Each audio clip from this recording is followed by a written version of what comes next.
차디찬 마룻바닥 위로 둔탁한 소리가 울려 퍼지자 곡소리로 가득 차야 할 상가에는 기이한 정적만이 감돌았고, 그 정적을 깬 것은 비통함이 아닌 비릿한 탐욕의 웃음소리였다. 최 진사의 시신이 아직 식지도 않은 빈소 향냄새가 코를 찌르는 그곳에서 맞상주인 최태사는 누런 이빨을 드러내며 문서를 흔들어댔는데, 마치 승전보를 울리는 장수처럼 의기양양한 꼴이 가관이었다. 보아라 아버님께서는 이 기름진 논500 마지기와 본체의 곳간 열쇠를 오로지 이 마디에게 맡기셨다. 그의 고함의 둘째, 태수와 셋째 태호의 얼굴이 흑빛으로 변하며 입술을 바르르 떨었지만 정작 구석에 쭈그리고 앉아침을 질질 흘리고 있는 막내 명화는 희죽거리며 제 옷고름만 만지작거리고 있을 뿐이었다. 사람들은 혀를 차며 수군거렸다. 찌읒찌읒 저 모자란 놈이 무엇을 알겠는가. 제 아비가 죽어 초상을 치르는데도 저리 실실 웃고만 있으니 최 진사 어른이 눈을 감지 못하셨을게야. 명화의 멍한 눈동자는 허공을 응시하고 있었으나 그 깊은 속눈썹 아래 감춰진 검은 자위는 짐승처럼 번뜩이며 형제들의 일거수일투족을 날카롭게 씹어 삼키고 있었다. 유산 분배라는 명목에 벌어진 이 추악한 노름판은 실로 가관이었으니 형제들은 서로 더 많은 것을 차지하기 위해 고성을 지르며 멱살잡이까지 서슴지 않았다. 둘째 태수는 산지기와 과수원을 챙겼고, 셋째 태호는 저작거리에 있는 비단 포목점 2곳을 차지하고 나서야 겨우 분을 사귀며 자리에 앉았다. 이제 남은 것은 집안의 천덕꾸러기이자 반편이라 불리는 막내 명화의 목뿐이었는데, 마청태사는 경멸 어린 눈빛으로 명화를 내려다보며 코웃음을 쳤다. 어이 반편이, 너도 자식이라고 아버님께서 남기신 게 있긴 하더구나. 태산이 발로 툭 차며 가리킨 곳에는 낡은 무명옷을 입고 콜록거리며 엎드려 있는 늙은 하녀 하나가 있었으니, 그녀는 바로 10수년 전 이 집에 들어와 온갖 굳은 일을 도맡아 하다가 병을 얻어 다 죽어가는 목단이었다. 내 놈에게는 땅 한 평도 아깝다. 이 병든 늙은이 하나 데리고 나가서 빌어먹든 굶어 죽든 내 명대로 살거라.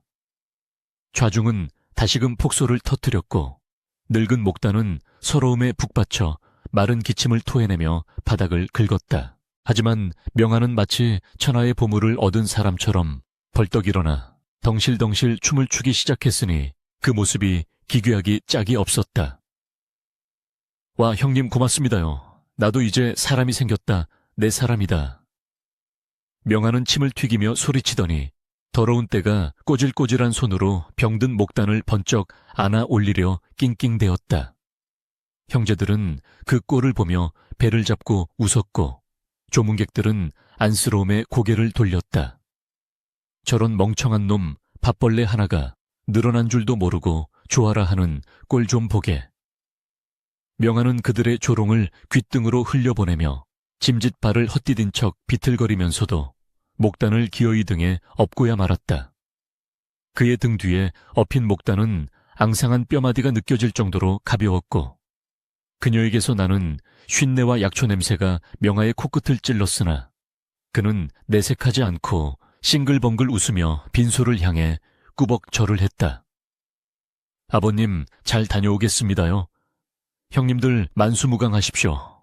최진사댁의 육중한 대문이 닫히는 소리는 마치 명화의 인생이 끝장나는 소리처럼 둔탁하고 무겁게 들렸고, 문 밖으로 쫓겨난 두 사람 위로 때마침 진눈개비가 흩날리기 시작했다. 문이 닫히자마자 등 뒤에서 들려오던 왁자지껄한 웃음소리는 단절되었고, 차가운 바람만이 윙윙거리며 명화의 얇은 옷자락을 파고들었다. 명화는 비틀거리며 마을 어귀를 벗어나 인적 드문 성황당 고개로 향했는데, 진눈개비에 젖은 집신이 질척거리며 발을 무겁게 했다. 엎여있던 목단이 죄스러움에 떨리는 목소리로 속삭였다. 도련님, 이 늙은 년을 그냥 길바닥에 버리십시오. 제 주제에 어찌 도련님의 등을 더럽히겠습니까? 저 같은 건 그냥 죽어도 싼 목숨입니다. 그녀의 목소리는 갈라지고 힘이 없었으나 명하는 대답 대신 그녀를 고쳐 업으며 묵묵히 걸음을 옮겼다. 그의 발걸음은 조금 전 대문 안에서의 어설픈 몸짓과는 달리 젖은 땅을 딛는 소리조차 나지 않을 만큼 침착하고 은밀하게 변해 있었다. 성황당 고개 넘어 다 쓰러져가는 팩에 도착했을 때 명하는 비로소 목단을 조심스럽게 내려놓고는 낡은 문짝을 뜯어 바람을 막았다. 어둠이 짙게 깔린 방 안새어 들어오는 달빛이 명하의 얼굴을 비추자 방금 전까지 저작거리에 바보라 불리던 그 사내는 온데간데 없고 서늘하고 지적인 눈빛을 가진 낯선 사내가 그곳에 서 있었다. 명하는 젖은 옷을 털어내며 낮게 가라앉은 목소리로 말했다. 몸은 좀 어떠하십니까?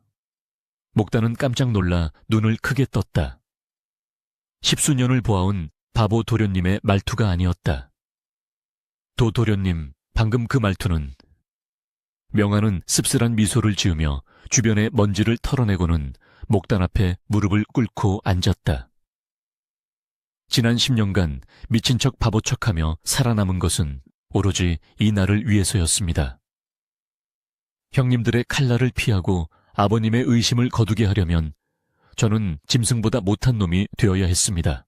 목단은 믿을 수 없다는 표정으로 입을 다물지 못했고 명하의 눈에서는 더 이상 멍청한 웃음기가 아닌 깊은 슬픔과 분노가 이글거리고 있었다.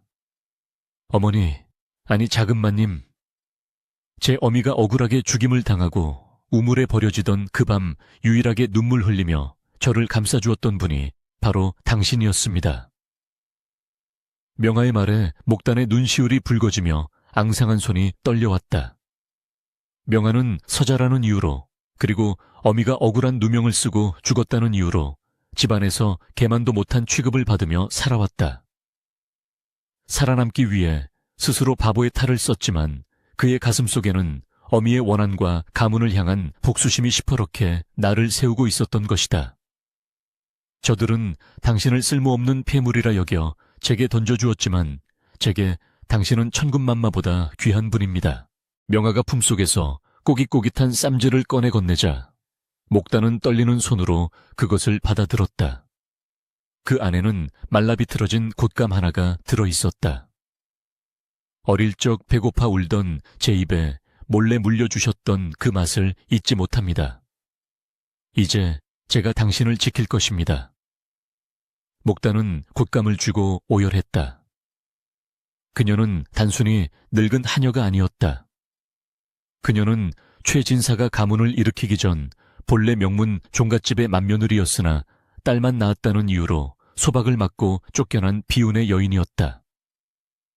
그리고 그녀의 머릿속에는 쫓겨나기 전 시어머니로부터 전수받았던 그 누구도 모르는 천하의 상권을 쥐락펴락할 수 있는 비기미지와 가문에 숨겨진 장부 보는 법이 고스란히 들어있었다.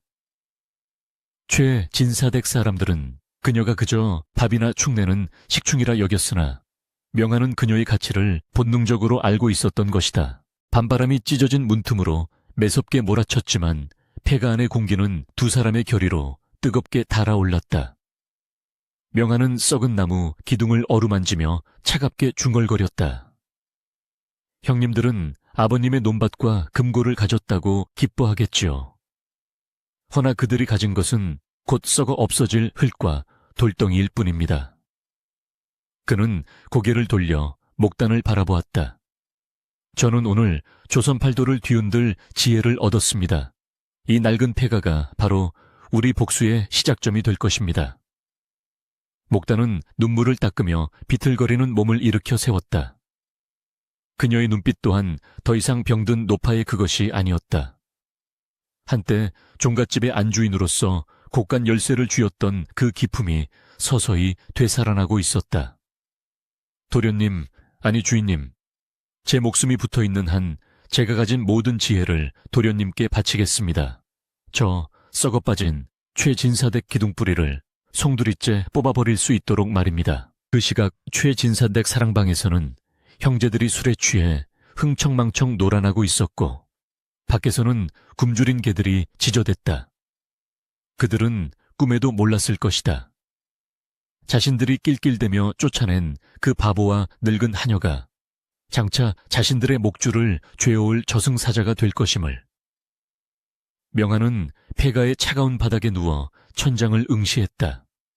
빗물 자국으로 얼룩진 천장 무늬가 마치 거대한 용이 승천하는 형상처럼 보였다.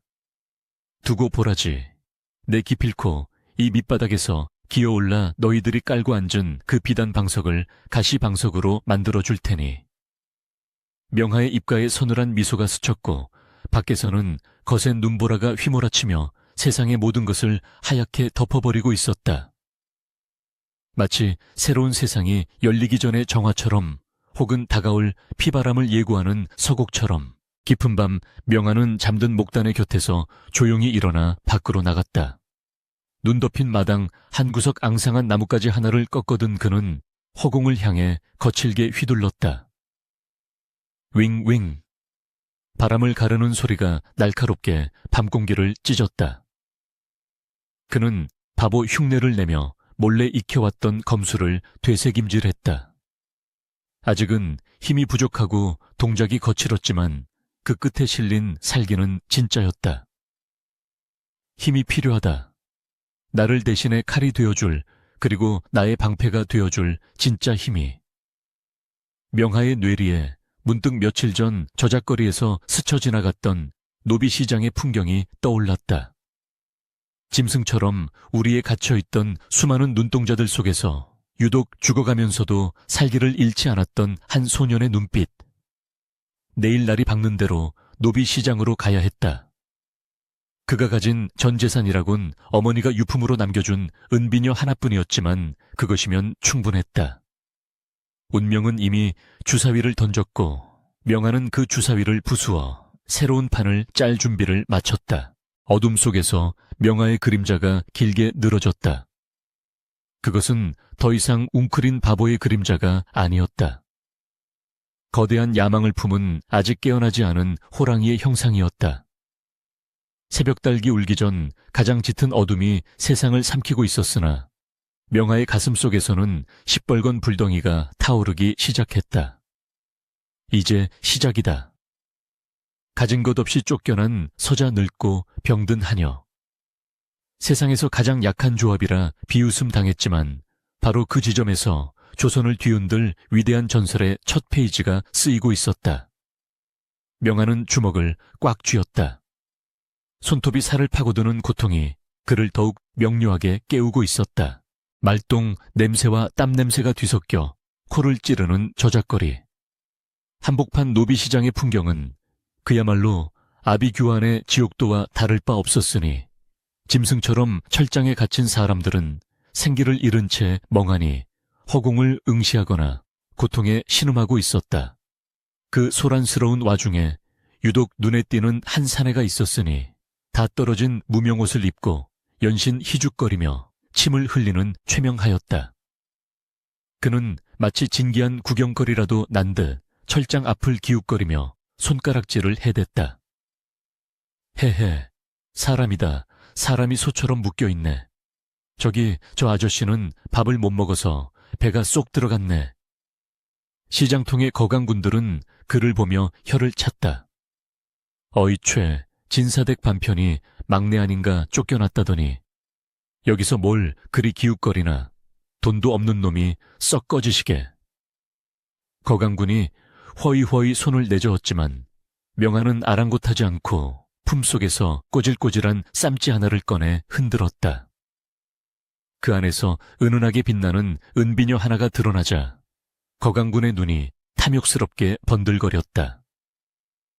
오호라 저게 웬 떡이냐. 쫓겨나면서 어미 유품이라도 챙겨 나왔나 보군. 명하의 눈은 멍청하게 풀려 있었으나 그 시선은 정확하게 철장 구석진 곳 거적대기 속에 파묻혀 다 죽어가는 한 소년을 향해 꽂혀 있었다.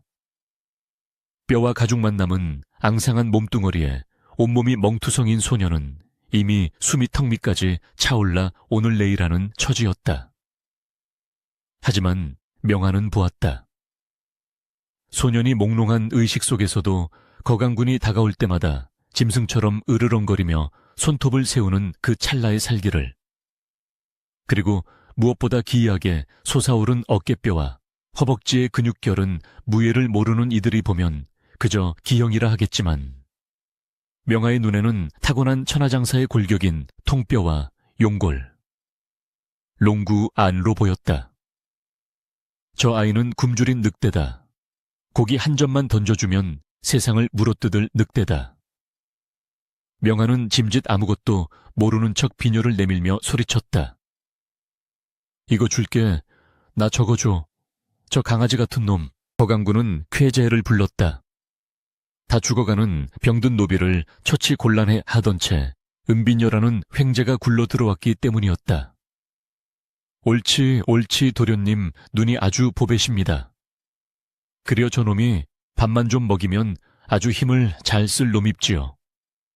자, 거래 성사요. 거강군은 잽싸게 비녀를 낚아채고는 철장 문을 열어 소년을 짐짝처럼 밖으로 내동댕이 쳤다. 바닥에 처박힌 소년 개똥이는 꿈틀거리며 명아를 올려다보았다.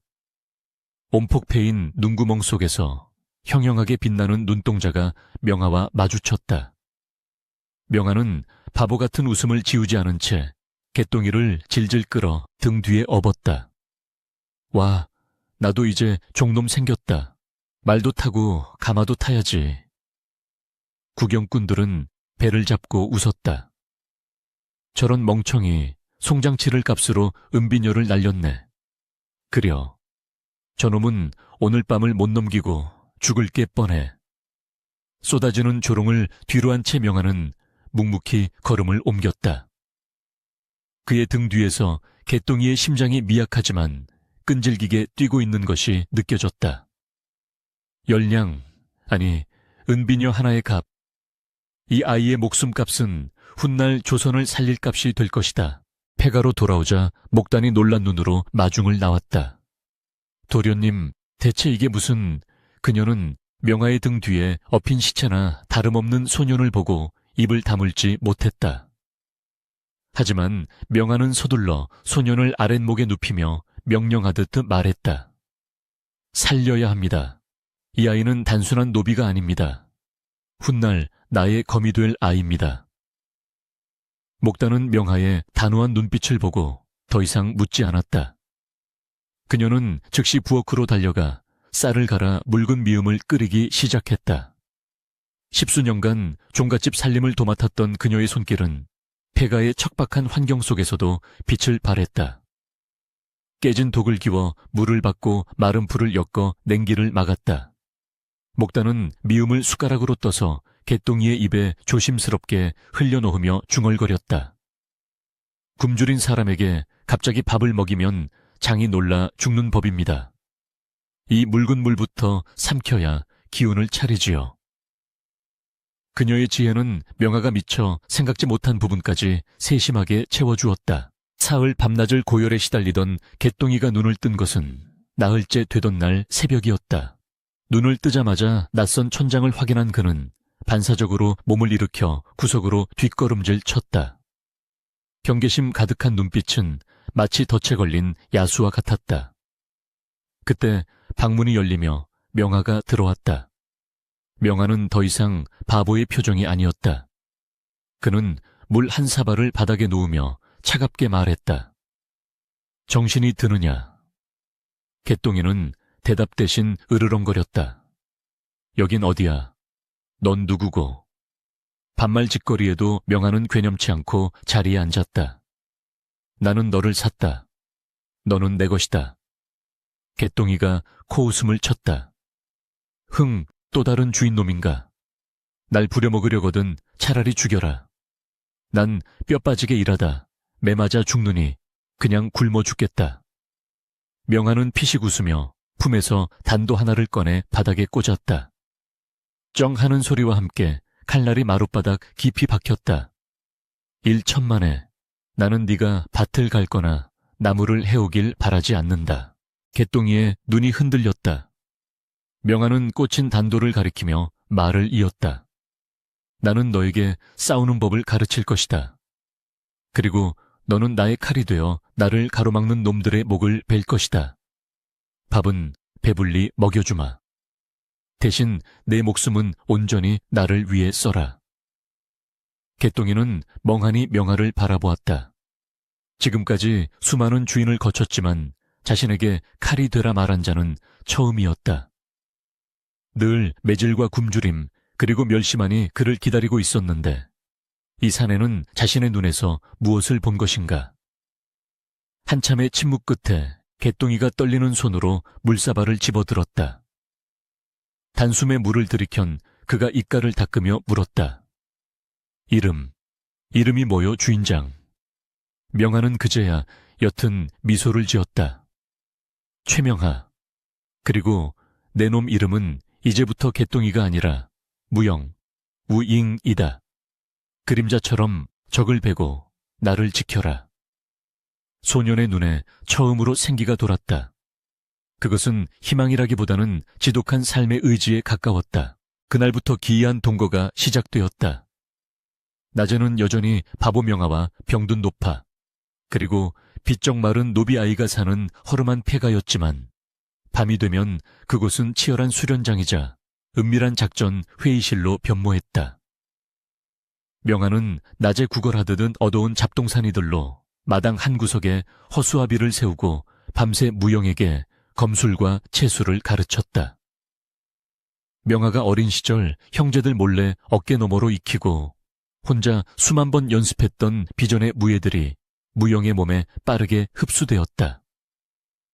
무영의 재능은 명아의 예상을 뛰어넘었다. 그는 가르쳐준 동작을 짐승 같은 본능으로 변형시켜 더 치명적인 기술로 만들어냈다. 뼈가 부러질 듯한 고된 훈련에도 무영은 군소리 한마디 없었다. 그에게는 명아가 주는 따뜻한 밥 한 끼와 자신을 사람으로 다해주는 그 눈빛 하나면 충분했기 때문이었다. 한편 방 안에서는 또 다른 전수가 이루어지고 있었으니 바로 목단과 명아의 대화였다. 등잔불이 가물거리는 늦은 밤 목단은 흙바닥에 나뭇가지로 지도를 그리며 최진사 가문의 아니 조선 상단의 비밀스러운 흐름을 명에게 쏟아냈다. 도련님 한양으로 가는 백길은 조만간 막힐 것입니다. 왜구들이 남해안을 들쑤시고 있다는 소문이 돕니다. 그렇다면 물건은 육로로 돌아야 하는데 대부분 문경세제를 고집하지요. 허나 진정한 거상들은 토끼비리라 불리는 새끼를 이용합니다. 험하지만 관아의 눈을 피할 수 있고 시간도 반나절이나 단축되지요. 목단의 입에서 나오는 정보들은 그야말로 천금을 주고도 못 살 귀한 것들이었다. 그녀는 최진사가 젊은 시절 술에 취해 자랑하듯 떠들었던 비리와 약점들, 그리고 장부 조작의 수법까지 낱낱이 기억하고 있었다. 명아는 그 모든 것을 머릿속에 각인하며 전율했다. 자금마님, 이 정보들이라면 미천 없이도 장사를 시작할 수 있겠습니다. 어느 날 명아는 목단의 조언에 따라 저작거리 약재상들이 쓸모없다며 버리는 칠뿌리와 껍질들을 헐값에 사들였다. 사람들은 바보가 쓰레기를 돈 주고 산다며 비웃었지만 목단은 그 껍질을 삶고 말려 질긴 동아줄을 만들었고 칠뿌리는 즙을 내어 숙취 해소제로 만들었다. 때마침 인근 고을에 큰 주막이 들어서며 술꾼들이 몰려들었고 명아가 만든 칠즙은 날개 돋친 듯 팔려나갔다. 또한 튼튼한 동아줄은 나루터 뱃사공들에게 비싼 값에 팔렸다. 바보가 주워온 쓰레기가 황금으로 변하는 순간이었다. 첫 수익금인 엽전 꾸러미를 받아든 날 명아는 목단과 무영 앞에 그것을 쏟아부었다. 짤랑거리는 소리가 좁은 방 안을 가득 채웠다. 보십시오. 이것이 시작입니다. 우리가 세상의 눈을 속이고 만들어낸 첫 번째 기적입니다. 무영은 엽전을 신기한 듯 만지작거렸고 목단은 감격에 겨워 눈물을 훔쳤다. 명아는 엽전 한 잎을 들어 달빛에 비추어 보았다. 형님들은 지금쯤 아버님이 남긴 재산을 갉아먹으며 태평성대를 누리고 있겠지요.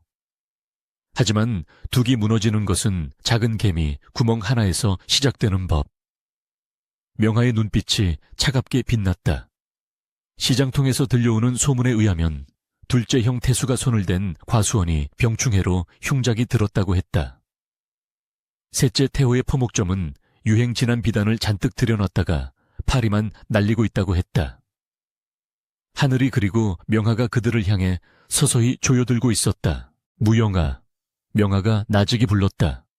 무영이 즉시 고개를 들어 주군을 바라보았다.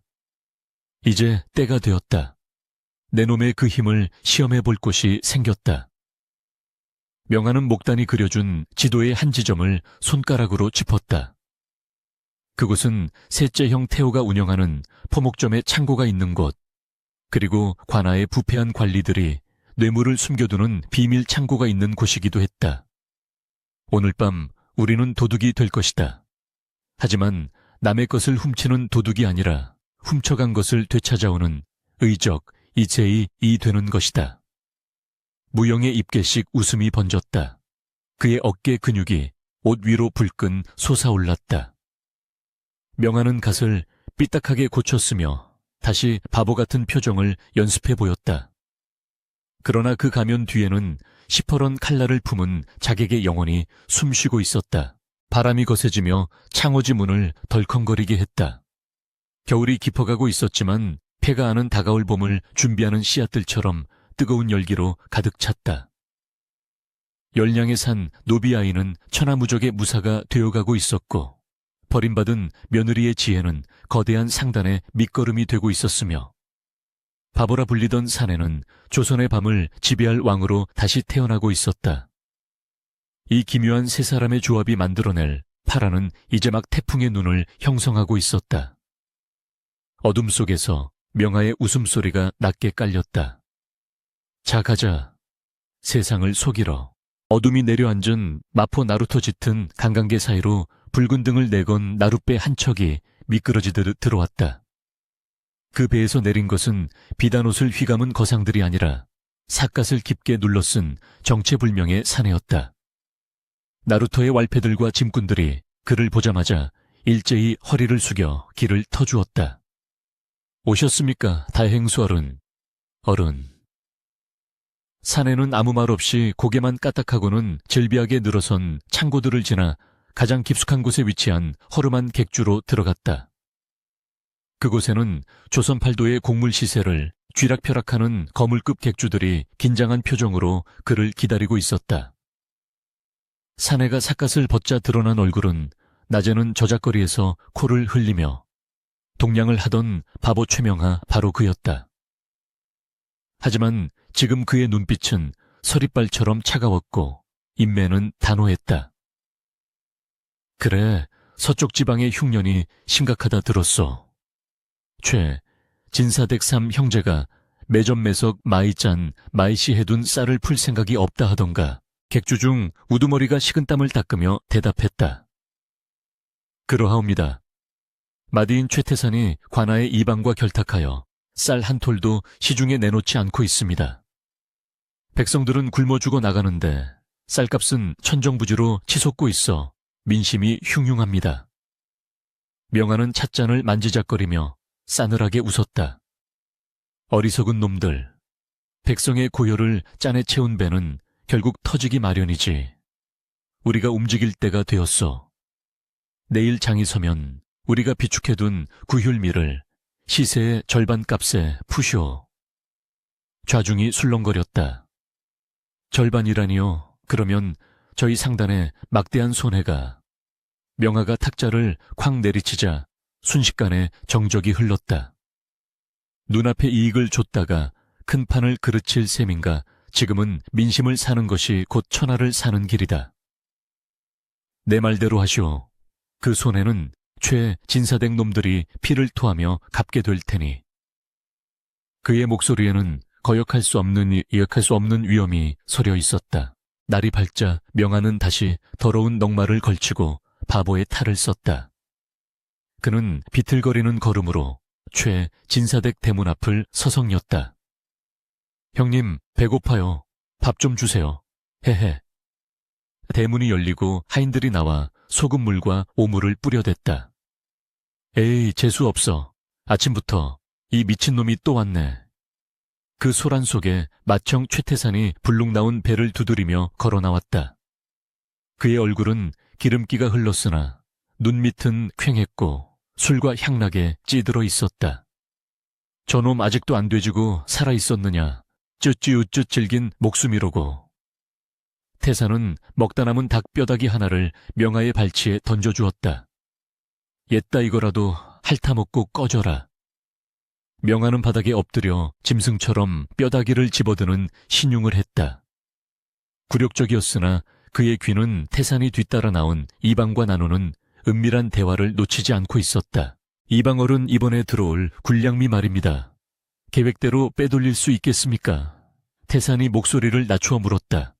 이방은 주위를 살피더니 음흉하게 웃었다. 염려 마십시오. 형암 나리께서도 눈 감아주기로 하셨습니다. 외구의 침략을 대비해 조정에서 내려보낸 쌀 500섬. 그것만 가로채면 태산 어른의 빚도 갚고 저도 한몫 챙길 수 있지 않겠습니까? 장부는 제가 조작해 두겠습니다. 명아는 흑투성이가 된 닭뼈를 입에 문채 멍청한 웃음 뒤로 섬뜩한 살기를 감추었다. 굴량미, 나라를 지킬 쌀까지 손을 대다니. 내 놈들이 기어이 제 무덤을 파는구나. 명아는 멍하니 허공을 보며 침을 흘렸지만 머릿속에서는 이미 치밀한 작전이 수립되고 있었다.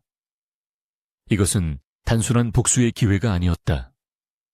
가문을 좀먹고 나라를 위태롭게 하는 암적인 존재들을 도려낼 절호의 기회였다. 해가로 돌아온 명아는 즉시 무용과 목단을 불렀다. 3년이라는 시간은 폐가를 완벽한 요새로 바꾸어 놓았다. 겉보기엔 여전히 무너져가는 흉가였으나 지하에는 비밀 창고와 회의실이 마련되어 있었다.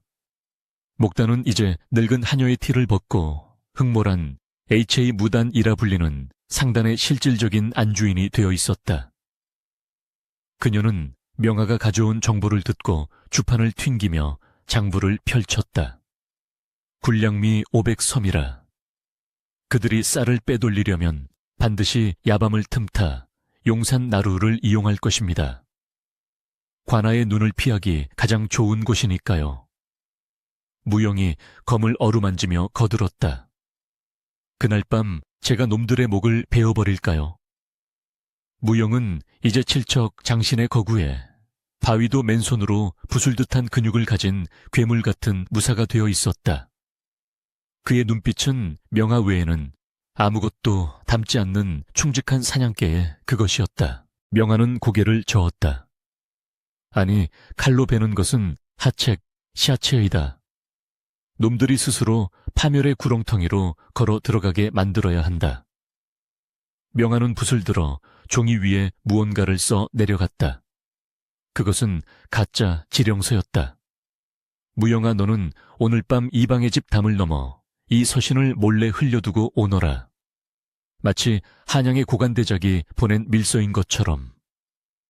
서신의 내용은 감찰사가 급파되었으니 쌀을 옮기는 날짜를 앞당기라는 거짓 정보였다. 그들이 서둘러 움직이게 만들어야 해. 그래야 허점이 드러나고 꼬리가 길어지는 법이다. 목단이 감탄하며 고개를 끄덕였다. 역시 도련님이십니다. 그들이 당황하여 서두르면 반드시 실수를 저지르게 되어 있지요. 한편 세상은 흉흉하게 돌아가고 있었다. 남쪽에서는 왜구들이 해안가 마을을 약탈하고 있다는 파발이 연일 올라왔고 내륙은 극심한 가뭄으로 논바닥이 거북이 등처럼 갈라졌다. 백성들은 풀뿌리와 나무 껍질로 연명하다가 그마저도 없어 흙을 파먹는 지경에 이르렀다. 그럼에도 불구하고 최진사댁 창고에는 쌀가마니가 썩어 문드러질 정도로 쌓여 있었으나 형제들은 쌀값을 더 올리기 위해 문을 걸어 잠그고 있었다. 명아는 밤마다 무영과 함께 복면을 쓰고 마을을 돌며 자신들의 상단 이름으로 몰래 쌀자루를 집집마다 던져주었다. 사람들은 얼굴 없는 의인이 나타났다며 그를 야광, 예광 선생이라 부르며 칭송했다. 최태산 형제들은 자신들의 쌀이 팔리지 않자 초조해지기 시작했다. 누군가 싼값의 쌀을 풀어 시장을 교란하고 있다는 소문에 분통을 터뜨렸으나 그 배우가 자신들이 내쫓은 바보 동생일 줄은 꿈에도 상상하지 못했다. 드디어 결전의 날이 다가왔다. 명하의 계략대로 이방과 최태산은 가짜 밀서를 보고 혼비백산하여 군량미 빼돌리는 날짜를 앞당겼다. 달도 없는 금은밤 횃불조차 켜지 않은 채 수십 대의 수레가 최 진사댁 뒷문에서 빠져나와 용산 나루로 향했다. 그 행렬의 뒤를 그림자처럼 쫓는 두 사람이 있었으니 바로 명하와 무영이었다. 갈대숲에 몸을 숨긴 명하가 나직이 속삭였다. 보아라, 저기 실린 것이 백성들의 피와 눈물이다. 저것이 왜구의 손에 넘어가거나 저 탐관 오리들의 배를 불리는 데 쓰인다면 조선의 미래는 없다. 무영은 주먹을 꽉 쥐었다. 지시만 내리십시오. 수레바퀴를 박살 내버리겠습니다. 그때였다. 어둠 속에서 예상치 못한 불청객들이 나타났다. 수레 행렬이 으슥한 산길에 접어들자 매복해 있던 산적대가 덮친 것이다. 멈춰라. 통행세를 내놓지 않으면 목숨은 없다. 최태산과 이방은 사색이 되어 벌벌 떨었다. 이 이놈들아, 이게 누구 물건인 줄 알고 감히 마. 하지만 산적들은 아랑곳하지 않고 칼을 휘둘렀다. 아수라장이 된 현장을 지켜보던 명하의 눈이 가늘어졌다. 이런 변수가 생겼군. 하지만 이것 또한 기회다. 명하는 무영에게 눈짓을 보냈다. 무영아, 가서 저 산적놈들을 제압하되 절대 정체를 들켜서는 안 된다. 그리고 놈들이 도망치도록 유도해라. 관군이 올 때까지 시간을 끌어야 한다. 무영은 검은 복면을 쓰고 질풍처럼 뛰쳐나갔다. 그의 검은 춤을 추던 산적들의 무기를 쳐내고 허공을 가르며 압도적인 무위를 뽐냈다. 칠척 장신의 귀환이 나타나 추풍낙엽처럼 부하들을 쓰러뜨리자 산적 두목은 기겁하며 도망쳤다. 최태산과 이방은 구사일생으로 목숨을 건졌으나 넋이 나가 주저앉아 있었다. 그때 숲속에서 야광 선생의 가면을 쓴 명하가 나타났다. 그는 짐짓 위험 있는 목소리로 호통을 쳤다. 내 이놈들 나라의 녹을 먹는 자와 양반이라는 자가 백성을 구휼해야 할 쌀을 도적처럼 몰래 빼돌리려 하다니 하늘이 두렵지 않으냐. 최태산은 공포에 질려 오줌을 지렸다. 살려주십시오. 저는 그저 시키는 대로 했을 뿐입니다. 비굴하게 목숨을 구걸하는 형의 모습을 보며 명하는 가면 속에서 씁쓸한 표정을 지었다. 한때는 우러러 보았던 형님이었고 태산처럼 커 보였던 존재였다. 하지만 탐욕은 그를 이토록 추악하고 나약한 쥐새끼로 만들어버렸다. 내 너희의 죄를 하늘을 대신해 묻겠다. 허나 지금은 아니다. 너희의 그 더러운 입으로 직접 죄를 고하게 만들 것이다. 명하는 의미심장한 말을 남기고 연기처럼 사라졌다. 잠시 후 명하가 미리 언지를 주었던 사원부 감찰들이 들이닥쳤다. 현장은 빼도 박도 못할 증거들로 가득했다. 다음 날 마을은 발칵 뒤집혔다. 최 진사댁 장남이 군량미 횡령 혐의로 압송되었다는 소식이 퍼졌다. 하지만 둘째 태수와 셋째 태호 그리고 배후의 고위 관료들은 꼬리 자르기를 시도하며 빠져나갈 구멍을 찾고 있었다. 아직 끝나지 않았다. 명하는 알고 있었다. 몸통을 베지 않으면 뱀은 다시 머리를 치켜드는 법. 그는 목단에게 지시하여 그동안 모아둔 비밀 장부의 사본을 은밀히 저작거리에 유포하기 시작했다. 그 장부에는 최진사 가문이 수십 년간 저지른 탈세와 뇌물 내역, 그리고 이번 군량미 사건에 연루된 고관대작들의 이름이 적나라하게 적혀 있었다. 이제 시작이다. 형님들, 그리고 썩어빠진 조종놈들. 내가 쓴 바보탈이 벗겨지는 순간 너희들의 가면도 함께 벗겨질 것이다. 명하는 폐가의 마루에 앉아 낡은 갓을 어루만졌다. 밖에서는 백성들의 분노가 들불처럼 번져가고 있었다.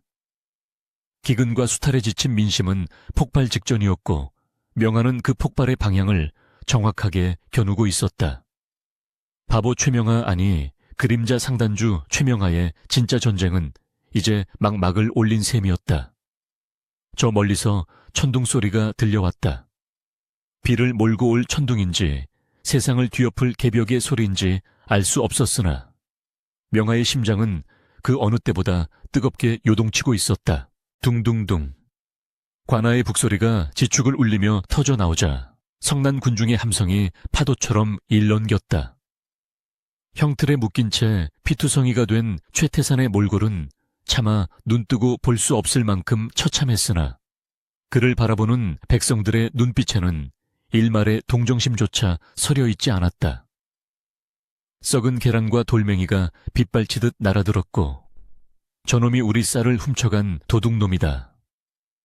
내 자식을 굶겨 죽인 원수놈을 찢어 죽여라. 하는 저주 섞인 고함이 하늘을 찔렀다. 동헌 마루에 앉은 형암은 식은땀을 줄줄 흘리며 연신 부채질을 해댔다. 이 사태를 빨리 마무리 짓지 않으면 불똥이 자신에게까지 튈 것이 뻔했기 때문이었다. 형암의 곁에는 최진사댁의 둘째 태수와 셋째 태호가 사색이 된 얼굴로 머리를 조아리고 있었다. 그들은 형인 태산을 희생양 삼아 어떻게든 이 위기를 모면하려 안간힘을 쓰고 있었다. 조용히 하라 조용히. 형암이 탁자를 내리치며 고래고래 소리를 질렀다. 죄인 최태산은 단독으로 군량미를 빼돌려 사리사욕을 채우려 했다는 사실을 자백하였다. 이에 본관은 국법에 따라 엄벌에 처할 것이나 그 아우들과는 무관한 일이니 형암이 서둘러 판결을 내리려던 찰나 군중 틈을 비집고 기괴한 웃음소리가 끼어들었다. 헤헤, 형님 거기서 뭐해? 나랑 숨바꼭질 하는 거야. 재미있겠다. 흑투성이 얼굴에 콧물을 훌쩍이며 나타난 이는 바로 동네 바보 최명하였다. 사람들은 웅성거렸다. 아이고, 저 반편이가 여기가 어디라고 끼어들어. 매 맞아 죽으려고 환장했나. 포졸들이 창을 겨누며 그를 막아서려 했다. 이 미친놈이 썩 물러가지 못할까. 태수와 태호는 질색하며 손사래를 쳤다. 사또 저놈은 저희 집안에서 내놓은 미치관계입니다. 당장 끌어내 주십시오. 그러나 포졸들이 명하의 팔을 잡으려는 순간 명하의 눈빛이 돌변했다. 그 멍청하던 눈동자가 순식간에 서늘한 심연으로 변하더니 입가에 걸려있던 바보 같은 미소가 싹 가셨다. 명하는 자신을 잡은 포졸의 손목을 가볍게 털어내고는 허리를 꼿꼿이 펴고 당당하게 걸어 들어왔다. 그 기세가 어찌나 대단한지 창을 겨누던 포졸들이 주춤거리며 길을 터줄 정도였다. 명하는 형틀에 묶인 태산을 그리고 단상 위의 형암을 차례로 쏘아보며 우렁차게 외쳤다. 단독 범행이라 지나가던 개가 웃을 일이로군. 썩어빠진 뿌리 하나를 자른다고 나무가 되살아나겠는가.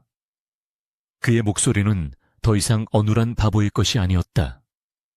쩌렁쩌렁 울리는 발성은 수십 년간 수련한 선비의 기품과 장군의 위엄을 동시에 품고 있었다. 좌중은 찬물을 끼얹은 듯 조용해졌다. 태수는 귀신을 본 듯 입을 딱 벌렸고 형암은 부채를 떨어뜨렸다. 내 놈이 말이 트였느냐? 아니 제정신인 개냐? 명하는 비웃음을 흘리며 품속에서 두툼한 장부 하나를 꺼내 높이 치켜들었다. 이것이 무엇인지 아시오? 지난 10년간 최의 진사댁과 관아 그리고 한양의 권세가들이 주고받은 뇌물과 횡령의 기록이 담긴 치부책, 치부채, 이요. 형암의 얼굴이 흑빛으로 변했다.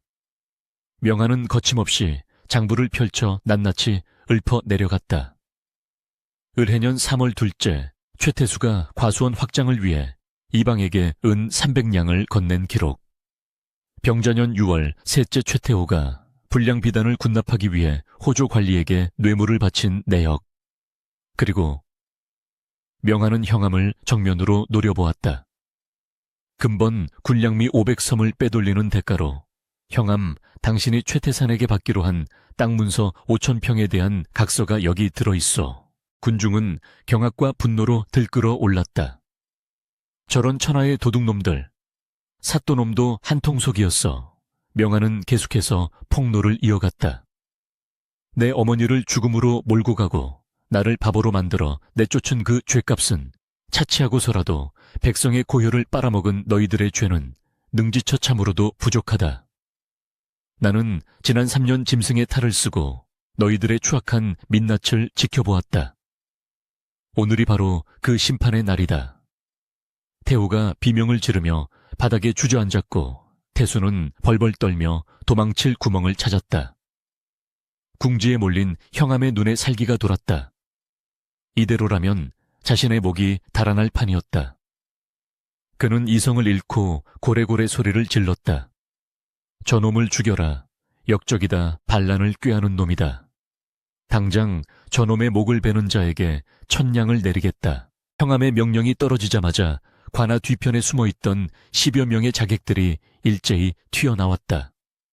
그들은 형암이 만약을 대비해 고용한 살수들이었다. 시퍼런 칼날이 번뜩이며 명하의 목을 노리고 날아들었다. 군중들은 비명을 지르며 흩어졌고 명하는 꼼짝없이 죽은 목숨처럼 보였다. 하지만 명하는 눈 하나 깜짝하지 않고 그 자리에 서 있었다. 칼날이 그의 코앞까지 닥친 절체절명의 순간 감히 누구의 몸에 손을 대느냐 하는 벼락 같은 호통 소리와 함께 검은 그림자가 하늘에서 떨어졌다. 과광 흙먼지가 일며 자객들의 칼이 허공에서 멈췄다. 명하의 앞을 가로막은 거대한 등 그것은 10냥짜리 노비 무영이었다. 무영은 맨손으로 자객의 칼날을 움켜쥐었다. 뚝하는 소리와 함께 강철검이 엿가락처럼 부러져 나갔다. 사람들은 자신의 눈을 의심했다. 무영은 부러진 칼날을 쥔 채 짐승처럼 포효하며 자객들을 향해 돌진했다. 그의 주먹이 허공을 가를 때마다 뼈가 부서지는 소리가 났고 발길질 한 번에 장정들이 낙엽처럼 날아갔다. 이놈은 뭐야, 괴물이다. 자객들은 공포에 질려 뒷걸음질 쳤다. 무영은 그들의 공격을 몸으로 받아내면서도 끄떡없었다. 그의 근육은 무쇠처럼 단단했고 그의 움직임은 눈으로 쫓을 수 없을 만큼 빨랐다. 명하는 그 소란 속에서도 흔들림 없이 형암을 향해 걸어갔다. 자객 하나가 틈을 노려 명하의 뒤를 쳤으나 무영이 보지도 않고 뒤로 손을 뻗어 자객의 멱살을 잡고 바닥에 내동댕이 쳤다. 내 주인님께 손가락 하나라도 댔다간 지옥 끝까지 쫓아가서 찢어 죽인다. 무영의 눈에서 뿜어져 나오는 살기에 자객들은 전의를 상실하고 칼을 버렸다. 아수라장이 된 동원 명하는 마침내 형암의 코앞까지 다가갔다. 형암은 다리에 힘이 풀려 주저앉은 채 엉금엉금 뒤로 물러났다. 사 살려주게. 내 재산을 다 주겠네. 자네가 원하는 건 뭐든지. 명하는 차갑게 내려다보며 말했다. 내가 원하는 건 내 놈의 더러운 돈이 아니다. 정이다. 그때 관아 입구에서 암행어사 출두야 하는 우렁찬 소리가 울려 퍼졌다. 명하가 사전에 포섭해 두었던 그리고 야광 선생의 제보를 받고 잠복해 있던 암행어사가 마침내 모습을 드러낸 것이다. 육모방망이를 든 역졸들이 들이닥쳐 형암과 최씨 형제들 그리고 자객들을 포박했다. 모든 것이 끝났다. 태수와 태호는 형틀에 묶여 울부짖었고 형암은 관모가 벗겨진 채 질질 끌려갔다. 암행어사는 명에게 다가와 정중하게 고개를 숙였다. 그대가 보내준 장부와 증거들 덕분에 거악을 척결할 수 있었네. 자네가 아니었다면 백성들의 눈물이 마를 날이 없었을 것이야. 명하는 덤덤하게 대답했다. 저는 그저 잃어버린 것을 되찾고 바로잡아야 할 것을 바로잡았을 뿐입니다. 군중들은 환호했다. 최명하 만세, 야광 선생 만세. 멸시와 조롱의 대상이었던 바보가 하루아침에 고을을 구한 영웅으로 다시 태어나는 순간이었다. 명아는 소란스러운 인파를 뒤로하고 천천히 고개를 돌려 무영을 바라보았다. 무영의 옷은 자객들의 피로 얼룩져 있었으나 그는 상처 하나 없이 늠름하게 서 있었다. 두 사내의 눈이 마주쳤다. 말은 필요 없었다. 열량에 샀던 짐승 같은 소녀는 이제 천하제일의 무사가 되어 명아를 지켜냈고 바보 행세를 하던 명아는 그 힘을 바탕으로 세상을 뒤집었다. 그때 군중 틈에서 지팡이를 짚은 노파가 절뚝거리며 걸어 나왔다. 목단이었다. 그녀는 명아를 보며 하염없이 눈물을 흘렸다. 도련님, 아니 대행수 어른, 해내셨습니다. 마침내 해내셨습니다. 명아는 목단에게 다가가 그녀의 거친 손을 잡았다. 작은 마님, 이제 집으로 가시죠. 우리가 살았던 폐가가 아니라 당신이 당당하게 안주인으로 계셔야 할 그곳 최진사댁으로 말입니다. 명아의 시선은 굳게 닫혀있던 최진사댁의 소슬대문을 향했다. 이제 그 문을 열고 들어갈 주인은 탐욕스러운 형제들이 아니라 버림받았던 서자 명아와 쫓겨난 며느리 목단, 그리고 이름 없는 노비 무영이었다. 바람이 불어와 명아의 옷자락을 휘날렸다. 그 바람은 더 이상 차갑지 않았다.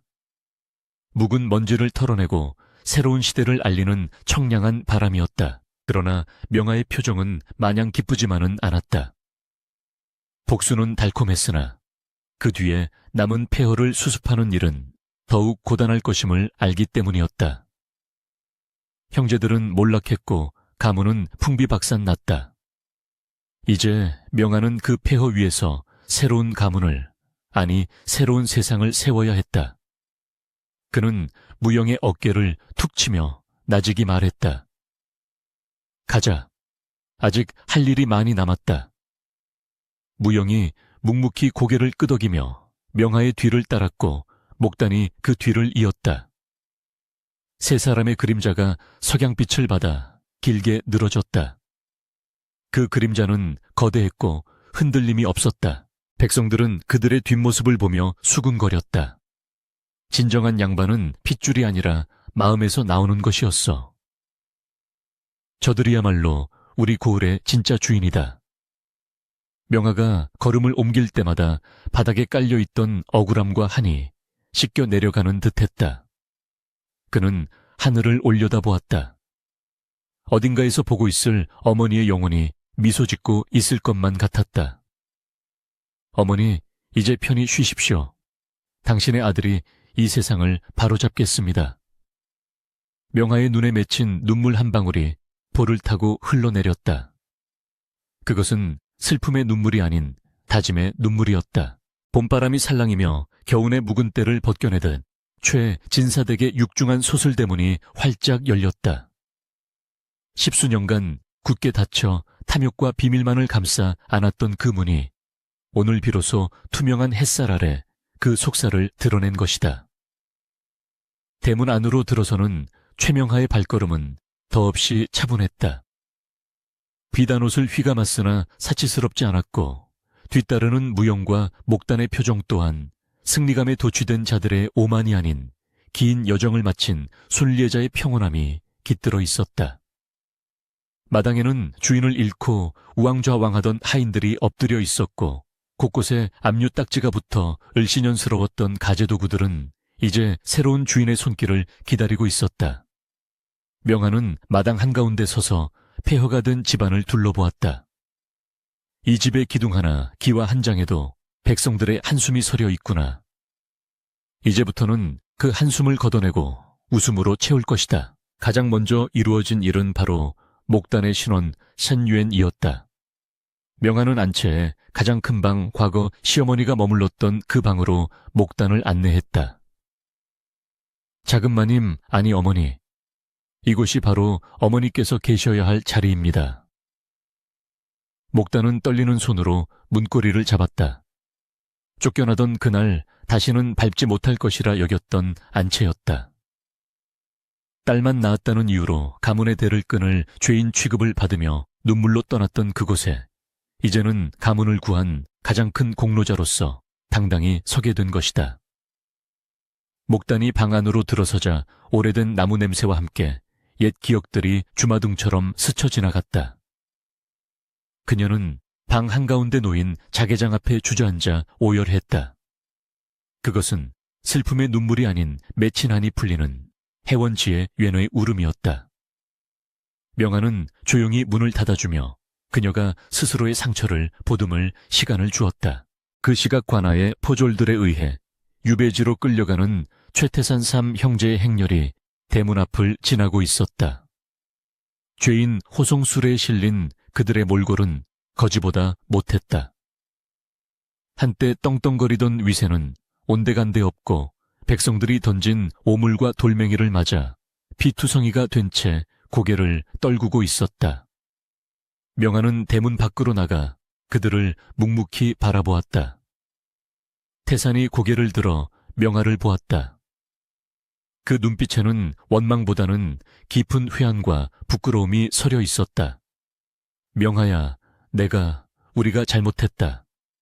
갈라진 목소리로 태산이 중얼거렸다.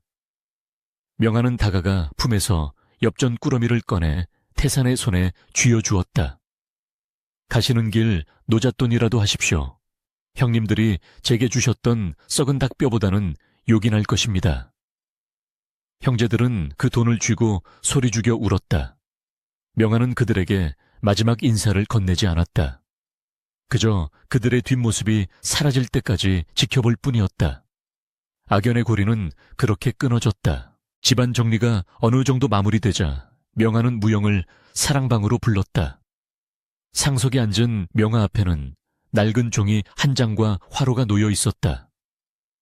무영이 들어오자 명아는 그 종이를 집어들었다. 무영아, 이것이 무엇인지 아느냐? 무영은 힐끔 보고는 무덤덤하게 대답했다. 제 노비 문서입니다. 명아는 고개를 끄덕이더니 망설임 없이 종이를 화로 속에 던져 넣었다. 불길이 순식간에 종이를 집어삼켰고 노비라는 글자는 검은 재가 되어 허공으로 흩어졌다. 너는 이제 자유다. 10냥짜리 노비는 죽었다. 천하 어디든 네가 가고 싶은 곳으로 가거라. 너의 무예라면 어디서든 대접받으며 살 수 있을 것이다. 하지만 무영은 미동도 하지 않았다. 오히려 그는 명아 앞에 한쪽 무릎을 꿇고 고개를 숙였다. 갈 곳이 없습니다. 명아가 의아해하며 물었다. 어찌 갈 곳이 없단 말이냐? 세상은 넓고 너는 전다. 무영이 고개를 들어 명아를 똑바로 응시했다. 그 눈빛은 처음 만났던 날 노비시장 철장 안에서 보았던 짐승의 눈빛이 아니었다. 깊은 신뢰와 존경을 담은 인간의 눈빛이었다. 주인님, 아니 형님께서 저를 사람으로 만들어 주셨습니다. 짐승처럼 죽어가던 놈에게 밥을 주시고 이름을 주시고 칼을 쥐어주셨습니다. 제 자유는 형님 곁에 있을 때 비로소 의미가 있습니다. 저는 평생 형님의 그림자가 되어 형님이 만드실 세상을 지킬 것입니다. 명아는 뜨거운 것이 목을대를 치고 올라오는 것을 느꼈다. 그는 자리에서 일어나 무영을 일으켜 세우고는 와락 껴안았다. 양반과 노비 주인과 종이라는 신분의 벽이 허물어지는 순간이었다. 고맙다. 정말 고맙다. 너는 내 종이 아니라 내 아우이자 나의 벗이다. 두 사내는 서로의 등을 두드리며 말없는 맹세를 나누었다. 밖에서는 새들이 지저귀고 봄꽃들이 앞다투어 꽃망울을 터뜨리고 있었다. 최진사 댁의 창고가 활짝 열리던 날, 마을은 축제 분위기였다. 명아는 목단과 상의하여 가문의 전 재산을 털어 구휼소를 세웠다. 굶주린 백성들에게 쌀을 나누어주고 병든 자들에게는 약재를 무상으로 제공했다. 사람들은 명아를 살아있는 부처라 칭송했으나 명아는 그저 웃으며 손사래를 쳤다. 이 쌀은 제 것이 아닙니다. 여러분의 땀과 눈물이 모인 것입니다. 저는 잠시 맡아두었던 것을 돌려드리는 것뿐입니다. 그는 또한 그동안 목당과 함께 운영했던 비밀 상단을 양지로 끌어올려 대동상단, 다통샹투안, 이라 이름 짓고 투명하고 공정한 거래를 통해 조선 상권의 새로운 질서를 만들어 나갔다. 시간이 흘러 계절이 몇 번이나 바뀌고 다시 겨울이 찾아왔다. 한방눈이 소복이 쌓인 어느 저녁 사랑방에서는 조촐하지만 따뜻한 술자리가 벌어졌다. 명아와 목단 그리고 무용 세 사람이 둘러 앉아 있었다.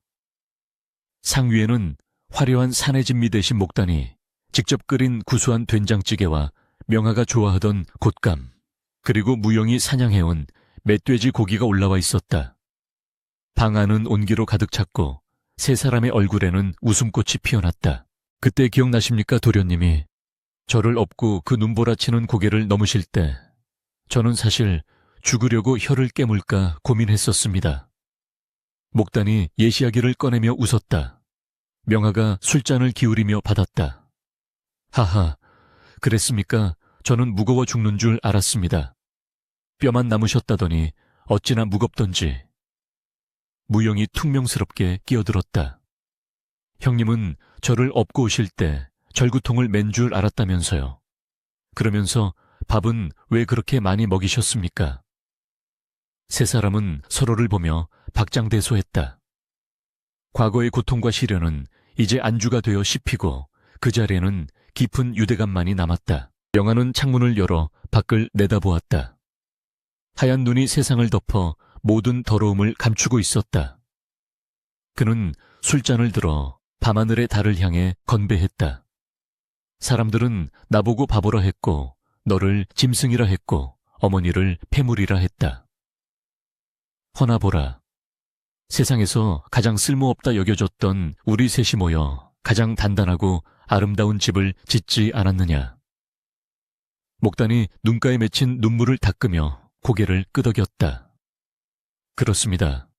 버려진 돌이 모퉁이의 머릿돌이 된다 하더니 도련님이 바로 그 증거이십니다. 무영이 묵직한 목소리로 덧붙였다. 형님 앞으로도 험한 일이 많겠지요. 세상은 또다시 우리를 흔들려 할 겁니다. 명아는 미소 지으며 문을 닫았다. 두려울 게 무엇이냐. 네가 내 검이 되어주고 어머니가 내 지혜가 되어주실 텐데. 우리는 더 이상 혼자가 아니다. 방 안의 촛불이 일렁이며 세 사람의 그림자를 벽에 하나로 묶어놓았다. 최명하의 이야기는 훗날 바보대행수 전추안이라는 이름으로 백성들의 입에서 입으로 전해졌다. 하지만 정작 명아는 그 어떤 관직도 마다하고 평생을 상인으로 살며 백성들의 곁을 지켰다. 그는 진정한 부풀한 창고에 쌓인 곡식이 아니라 사람의 마음을 얻는 것임을, 그리고 진정한 힘이란 남을 짓밟는 것이 아니라 소중한 일을 지키는 것임을 몸소 보여주었다. 열량에 산 노비가 장군이 되고 쫓겨난 며느리가 상단의 주인이 되고 바보가 세상을 구한 이 기적같은 이야기는 절망에 빠진 누군가에게 희망의 불씨가 되어 조선팔도 곳곳으로 퍼져나갔다. 눈 내리는 밤 최진사대 굴뚝에서는 하얀 연기가 피어올랐다. 그것은 그 어떤 향보다 그 윽하고 따뜻한 사람 사는 냄새였다. 세상은 여전히 차갑고 매서웠으나 그 집 안만큼은 영원한 봄이었다.